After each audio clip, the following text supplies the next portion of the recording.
Okay, let's see how this goes.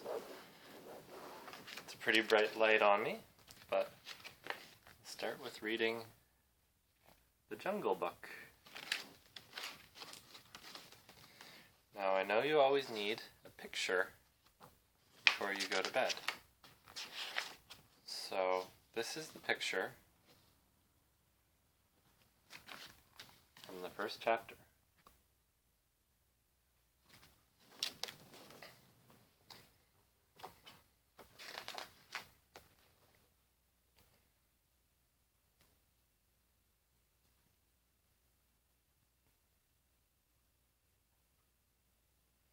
Now Chill the kite brings home the night that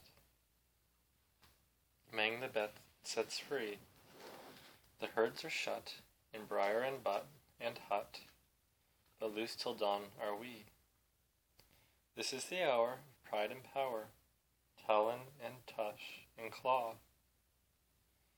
Oh, hear the call, good hunting all, that keep the jungle law. Night Song in the Jungle. It was 7 o'clock of a very warm evening in the Sion Hills when Father Wolf woke up from his day's rest, scratched himself, yawned, and spread out his paws one after the other to get rid of the sleepy feelings in their tips. Mother Wolf lay with her big gray nose drooped across her 4 tumbling, squealing cubs, and the moon shone into the mouth of the cave where they all lived. "Ah," said Father Wolf, "it is time to hunt again," and he was going to spring downhill when a little shadow with a bushy tail crossed the threshold and whined, "Good luck go with you, O chief of the wolves, and good luck and strong white teeth go with the noble children, that they may never forget the hungry in this world." It was the jackal, Tabaqui, the dish-licker, and the wolves of India despise Tabaqui because he runs about making mischief and telling tales, and eating rags and pieces of leather from the village rubbish heaps, but they are afraid of him too, because Tabaqui, more than anyone else in the jungle, is apt to go mad, and then he forgets that he was ever afraid of anyone, and runs through the forest biting everything in his way. Even the tiger runs and hides when little Tabaqui goes mad, for madness is the most disgraceful thing that can overtake a wild creature. We call it hydrophobia, but they call it Dawani, the madness, and run. "Enter then and look," said Father Wolf stiffly, "but there is no food here." "For a wolf, no," said Tabaqui, "but for so mean a person as myself, a dry bone is a good feast." Who are we, the Girdalug, the jackal people, to pick and choose? He scuttled to the back of the cave, where he found the bone of a buck with some meat on it, and sat cracking the end merrily. "All thanks for this good meal," he said, licking his lips. "How beautiful are the noble children! How large are their eyes! And so young, too! Indeed, indeed, I might have remembered that the children of kings are men from the beginning." Now Tabaqui knew as well as anyone else that there is nothing so unlucky as to compliment children to their faces, and it pleased him to see Mother and Father Wolf look uncomfortable. Tabaqui sat still, rejoicing in the mischief that he had made. Then he said spitefully, "Shere Khan, the big one, has shifted his hunting grounds. He will hunt among these hills for the next moon, so he has told me." Shere Khan was the tiger who lived near the Wanuga River, 20 miles away. "He has no right," Father Wolf began angrily. "By the law of the jungle, he has no right to change his quarters without due warning. He will frighten every head of game within 10 miles, and I have to kill for 2 these days." His mother did not call him Lungri, the lame one, for nothing, said Mother Wolf quietly. "He has been lame in one foot from his birth. That is why he has only killed cattle. Now the villagers of the Wanuga are angry with him, and he has come here to make our villagers angry. They will scour the jungle for him when he is far away, and we and our children must run when the grass is set alight. Indeed, we are grateful to Shere Khan. We are very grateful to Shere Khan. Shall I tell him of your gratitude? Said Tabaqui. Out, snapped Father Wolf. Out and hunt with thy master. Thou hast done harm enough for one night. I go, said Tabaqui quietly. You can hear Shere Khan below, in the thickets. I might have saved myself the message. Father Wolf listened below in the valley that ran down a little river. He heard the dry, angry, snarly, sing-song whine of a tiger who has caught nothing and does not care if all the jungle knows it. The fool, said Father Wolf, to begin a night's work with that noise. Does he think that our buck are like his fat Wanuga bullocks? Hish, it is neither bullock nor buck he hunts tonight, said Mother Wolf. It is man. The whine had changed to a sort of humming purr that seemed to come from every quarter of the compass. It was the noise that bewilders woodcutters and gypsies sleeping in the open. It makes them run, sometimes into the very mouth of the tiger. Man, said Father Wolf, showing all his white teeth. Pho! Are there not enough beetles and frogs in the tanks that he must eat man? And on our ground, too? The law of the jungle, which never orders anything without a reason, forbids every beast to eat man, except when he is killing to show his children how to kill. Then he must hunt outside the hunting grounds of his pack or tribe. The real reason for this is that man-killing means, sooner or later, the arrival of white men on elephants with guns, and hundreds of brown men with gongs and rockets and torches. Then everybody in the jungle suffers. The reason the beasts give among themselves is that man is the weakest and most defenseless of all living things, and it is unsportsmanlike to touch him. They say, too, that it is true that man-eaters become mangy and lose their teeth. The purr grew louder, and ended in the full-throated "Arrrr" of the tiger's charge. Then there was a howl, an untigerish howl from Shere Khan. He has missed, said Mother Wolf. What is that? Father Wolf ran out a few paces, and heard Shere Khan muttering and mumbling savagely as he tumbled about in the scrub. The fool had no more sense than to jump into the woodcutter's campfire, and has burned his feet, said Father Wolf with a grunt. Tabaqui is with him. Something is coming up the hill, said Mother Wolf, twitching one ear. Get ready. The bushes rustled a little in the thicket, and Father Wolf dropped with his hunches under him, ready for his leap. Then, if you had been watching, you would have seen the most wonderful thing in the world. The wolf checked in mid-spring. He made his bound before he saw what it was he was jumping at. Then he tried to stop himself. The result was that he shot up, straight into the air, 4 or 5 feet, landing almost where he left the ground. Man, he snapped. A man's cub. Look. Directly in front of him, holding on by a low branch, stood a naked brown baby who could just walk, as soft and dimpled a little atom as ever came to a wolf's cave at night. He looked up into Father Wolf's face and laughed. Is that a man's cub? Said Mother Wolf. I have never seen one. Bring it here. A wolf accustomed to moving his own cubs can, if necessary, mouth an egg without breaking it, and though Father Wolf's jaws closed right on the child's back, not a tooth even scratched the skin, as he laid it down among the cubs. How little! How naked! And how bold! Said Mother Wolf softly. The baby was pushing his way between the cubs to get close to the warm hide. Aye, he is taking his meal with the other, and so this is a man's cub. Now was there ever a wolf that could boast of a man's cub among her children? I've heard now and again of such a thing, but never in our pack, or in my time. said Father Wolf. "He is altogether without hair, and I could kill him with a touch of my foot. But see, he looks up and is not afraid." The moonlight was blocked out of the mouth of the cave, for Shere Khan's great square head and shoulders were thrust into the entrance. Tabaqui behind him was speaking. my lord, it went in here." "Shere Khan does us great honor," said Father Wolf, but his eyes were very angry. "What does Shere Khan need?" "My quarry, a man's cub, went this way," said Shere Khan. "Its parents have run off. Give it to me." Shere Khan had jumped at the woodcutter's campfire, as Father had said, and was furious from the pain of his burned feet. But Father Wolf knew that the mouth of the cave was too narrow for a tiger to come in by.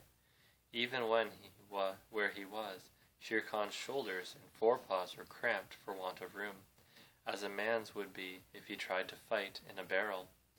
"The wolves are a free people," said Father Wolf. "They take orders from the head of the pack, and not from any striped cattle killer. The man cub is ours, to kill if we choose." "You choose, and you do not choose. What talk is this of choosing? By the bull that I killed, am I to stand nosing into your dog's den for my fair dues? It is I, Shere Khan, who speak." The tiger's roar filled the cave with thunder. Mother Wolf shook herself clear of her cubs and sprang forward, her eyes like two green moons in the darkness, facing the blazing eyes of Shere Khan. "And it is I, Raska, the demon, who answers. The man's cub is mine, Lungri, mine to me. He shall not be killed. He shall live to run with the pack and hunt with the pack, and in the end, look you, hunter of little naked cubs, frog eater, fish killer, he shall hunt thee. Now get hence, or by the Shambur that I killed, I eat no starved cattle. Back thou goest to thy mother, burned beast of the jungle, lamer than thou ever thou came into the world. Go." Father Wolf looked on amazed. He had almost forgotten the days when he won Mother Wolf in a fair fight from 5 other wolves, when she ran in the pack, and was not called the demon for compliment's sake. Shere Khan might have faced Father Wolf, but he could not stand up against Mother Wolf, for he knew that where he was she had all the advantage of the ground, and would fight to the death. So he backed out of the cave mouth growling, and when he was clear he shouted, "Each dog barks in his own yard. We will see what the pack will say to this fostering of man cubs. The cub is mine, and to my teeth he will come in the end. O bush-tailed thieves!" Mother Wolf threw herself down panting among the cubs, and Father Wolf said to her gravely, "Shere Khan speaks this much truth. The cub must be shown to the pack. Wilt thou still keep him, mother?" "Keep him," she gasped. "He came naked by night, alone and very hungry, yet he was not afraid. Look, he has pushed one of my babes to one side already, and that lame butcher would have killed him, would have run off to the Wanuga, while the villagers here hunted through all our lairs in revenge. Keep him. Assuredly I will keep him. Lie still, little frog, O thou Mowgli, for Mowgli, the frog, I will call thee. The time will come when thou wilt hunt Shere Khan as he has hunted thee." But what will our pack say?" said Father Wolf. "The law of the jungle lays down very clearly that any wolf may, when he marries, withdraw from the pack he belongs to, but as soon as his cubs are old enough to stand on their feet, he must bring them to the pack council, which is generally held once a month at full moon, in order that the other wolves may identify them. After that inspection, the cubs are free to run where they please, and until they have killed their first buck, No excuse is accepted if a grown wolf of the pack kills one of them. The punishment is death, where the murderer can be found. And if thou think for a minute, you will see that this must be so. Father Wolf waited till his cubs could run a little, and then on the night of the pack meeting took them, and Mowgli, and Mother Wolf, to the Council Rock, a hilltop covered with stones and boulders where 100 wolves could hide. Akela, the great grey lone wolf, who led all the pack by strength and cunning, lay out at full length on his rock, and below him sat 40 or more wolves of every size and color, from badger-colored veterans who could handle a buck alone, to young black 3-year-olds who thought they could. The lone wolf had led them for a year now. He had fallen twice into a wolf's trap in his youth, and once he had been beaten and left for dead, so he knew the manners and customs of men. There was very little talking at the rock. The cubs tumbled over each other in the center of the circle where their mothers and fathers sat. Now and again, a senior wolf would go quietly up to a cub, look at him carefully, and return to the place on noiseless feet. Sometimes a mother would push her cub far out into the moonlight to be sure that he had not been overlooked. Akela from his rock would cry, "You know the law, you know the law, look well, O wolves." The anxious mothers would take up the call, "Look, look well, O wolves." At last the mother wolf's neck bristles lifted as the time came. Father Wolf pushed Mowgli the frog, as they called him, into the center, where he sat laughing and playing with some pebbles that glistened in the moonlight.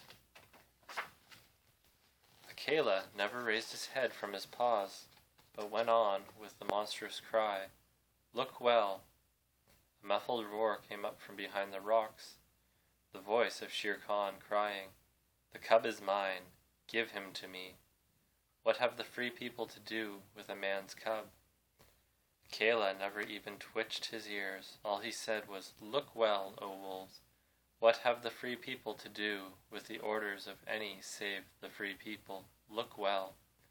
There was a chorus of deep growls, and a young wolf in his 4th year flung back Shere Khan's question to Akela. What have the free people to do with a man's cub? Now the law of the jungle lays down that if there is any dispute as to the right of a cub to be accepted to the pack, he must be spoken for by at least 2 members of the pack who are not his father and mother. "Who speaks for this cub?" said Akela, "among the free people. Who speaks?" There was no answer. The mother wolf got ready for what she knew would be her last fight if things came to fighting. Then the only other creature who was allowed at pack council, Baloo, the sleepy brown bear who teaches the wolf cubs the law of the jungle. Old Baloo, who can come and go where he pleases because he eats only nuts and roots and honey, rose up on his hindquarters and grunted. The man's cub, he said. I speak for the man's cub. There is no harm in a man's cub. I have no gift of words, but I speak the truth. Let him run with the pack, and be entered with the others. I myself will teach him." "We need yet another," said Akela. "Baloo has spoken, and he is our teacher for the young cubs. Who speaks besides Baloo?" A black shadow dropped down into the circle. It was Bagheera, the Black Panther, inky black all over, but with the panther markings showing up in certain lights, like the pattern of watered silk. Everybody knew Bagheera, and nobody cared to cross his path, for he was as cunning as Tabaqui, as bold as the wild buffalo, and as reckless as a wounded elephant, but he had a voice as soft as wild honey dripping from a tree, and a skin softer than dawn. "O Akela, and you free people," he purred, "I have no right in your assembly, but the law of the jungle says that if there is a doubt, which is not a killing matter, in regard to a new cub, the life of that cub may be bought at a price, and the law does not say who may or may not pay that price. Am I right?" "Good, good," said the young wolves, who are always hungry. "Listen to Bagheera. The cub can be bought for a price. It is the law. Knowing that I have no right to speak here, I ask your leave. Speak then, cried 20 voices. To kill a naked cub is shame. Besides, he may make better sport for you when he is grown. Baloo has spoken on his behalf. Now to Baloo's word I will add 1 bull, and a fat one, newly killed, not half a mile from here, if you will accept the man's cub according to the laws. Is it difficult? There was a clamor of scores of voices saying, What matter? He will die in the winter rains. He will scorch in the sun. What harm can a naked frog do us? Let him run with the pack. Where is the bull, Bagheera? Let him be accepted. Then came Akela's deep bay, crying, Look well, O wolves. Mowgli was still deeply interested in the pebbles, and he did not notice when the wolves came and looked at him one by one. At last they all went down the hill for the dead bull, and only Akela, Bagheera, Baloo, and Mowgli's own wolves were left. Shere Khan roared still in the night, for he was very angry that Mowgli had not been handed over to him. Aye, roar well, said Bagheera under his whiskers, for the time comes when this naked thing will make thee roar another tune, for I know nothing of man. It is well done, said Akela. Men and their cubs are very wise. He may be a help in time. Truly a help in time of need, for none can hope to lead the pack forever, said Bagheera.